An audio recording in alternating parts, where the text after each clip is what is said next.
നമ്മൾ പോകുന്നത് പാലക്കാട്ടേക്കാണ്. അവിടെയും അതിശക്തമായ മഴയെ തുടർന്ന് പാലക്കാട് മലയോര മേഖലകളിൽ സഞ്ചാരികൾക്ക് യാത്രാ നിയന്ത്രണം ഏർപ്പെടുത്തിയിട്ടുണ്ട്. മലമ്പുഴയിലെ കവയിൽ സഞ്ചാരികൾക്ക് പ്രവേശനം നിരോധിച്ചു. മണ്ണാർക്കാട് കണ്ണംകുണ്ട് പാലം വെള്ളത്തിൽ മുങ്ങിയിട്ടുണ്ട്. സച്ചിൻ വള്ളിക്കാട് വിവരങ്ങളുമായി ചേർന്നു. സച്ചിനെ, റോഡുകളൊക്കെ തോടായ അവസ്ഥയാണ്.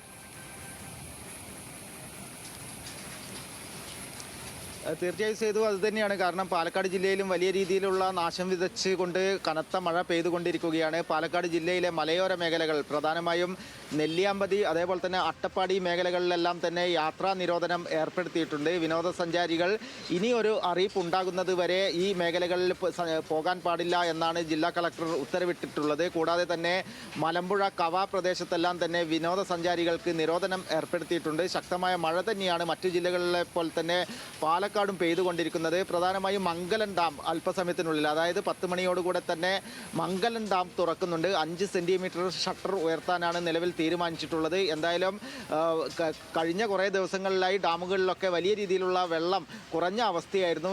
ഇന്നലെ പെയ്ത മഴയിൽ തന്നെ വലിയ രീതിയിലുള്ള ഒരു വെള്ളം ഡാമുകളിലെല്ലാം ഉയരാനുള്ള ഒരു സാഹചര്യം ഉണ്ടായിട്ടുണ്ട്. കൂടാതെ തന്നെ പാലക്കാട് നഗരത്തോട് ചേർന്ന ഒരു പ്രദേശത്ത് മഴയിൽ ഒരു വീട് തകർന്നതായും വിവരം ലഭിക്കുന്നുണ്ട്. എന്തായാലും അല്പസമയത്തിനുള്ളിൽ അതെല്ലാം തന്നെ നമുക്ക് പ്രേക്ഷകരിൽ എത്തിക്കാൻ വേണ്ടി സാധിക്കും. എന്തായാലും നാശം വിതച്ചുകൊണ്ട് തന്നെ പാലക്കാടും കനത്ത മഴ തന്നെയാണ് പെയ്യുന്നത്. വിദ്യാഭ്യാസ സ്ഥാപനങ്ങൾക്ക് നിലവിൽ ജില്ലാ കളക്ടർ അവധിയും പ്രഖ്യാപിച്ചിട്ടുണ്ട്. സേതു, ശരി, പാലക്കാട്ടെ വിവരങ്ങൾ പറയുമായിരുന്നു സച്ചിൻ. കൊല്ലം ജില്ലയിലെ ചില മേഖലകളിലും ശക്തമായ മഴയുണ്ട്.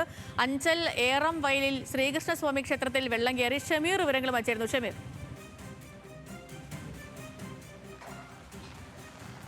സേതു, ജില്ലയിലെ കിഴക്കൻ മലയോര മേഖലയിൽ കുളത്തൂപ്പുഴ അടക്കമുള്ള സ്ഥലങ്ങളിൽ വലിയ രീതിയിൽ മഴ പെയ്യുന്നുണ്ട്. രാവിലെ മുതൽ തന്നെ മഴ പെയ്തു. 30 അടി പാലത്തിൽ വെള്ളം കയറി.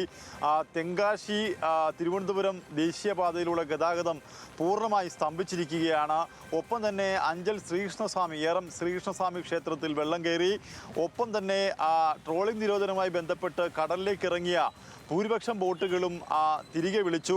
നമ്മളിപ്പോൾ നിൽക്കുന്നത് കൊല്ലം പോർട്ടിലാണ്. ഈ പോർട്ടിൽ തന്നെ നമുക്ക് ദൃശ്യങ്ങളിൽ കാണാം. എനിക്ക് പുറകെ കടലിലുണ്ടായിരുന്ന പല ബോട്ടുകളും വളരെ വേഗത്തിൽ തിരിച്ചു വിളിച്ചു. ശക്തമായ തിരമാലയും ഒപ്പം തന്നെ വലിയ കാറ്റും അടിക്കുന്നത് കൊണ്ടാണ് ഇത്തരം ബോട്ടുകളൊക്കെ തന്നെ തിരികെ വിളിക്കുന്ന ഒരു സാഹചര്യം ഉണ്ടായത്. തങ്കശ്ശേരിയിൽ നിന്നും മത്സ്യബന്ധനത്തിന് പോയ ചെറിയ ഒരു വള്ളം മറിഞ്ഞ് 6 പേരുണ്ടായിരുന്ന വള്ളമായിരുന്നു. അതിൽ 5 പേർ രക്ഷപ്പെടുത്തി.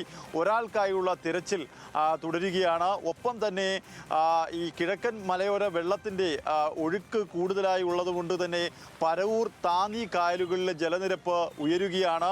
അതുകൊണ്ട് തന്നെ അതീവ ജാഗ്രതാ നിർദ്ദേശം ജില്ലയിലെ മലയോര മേഖലയിലും ഒപ്പം തന്നെ തീരമേഖലയിലുമുണ്ട്. ഏത് അടിയന്തര ഘട്ടത്തിൽ വേണമെങ്കിലും ദുരിതാശ്വാസ ക്യാമ്പുകൾ തുടങ്ങുവാൻ ജില്ലാ കളക്ടർമാർ വില്ലേജ് ഓഫീസർമാർക്ക് നിർദ്ദേശം നൽകിയിട്ടുണ്ട്. ഒപ്പം തന്നെ കടലിൽ നിരീക്ഷണം ശക്തമാക്കാൻ കോസ്റ്റൽ പോലീസിനോട് നിർദ്ദേശിക്കുകയും ചെയ്തിട്ടുണ്ട്.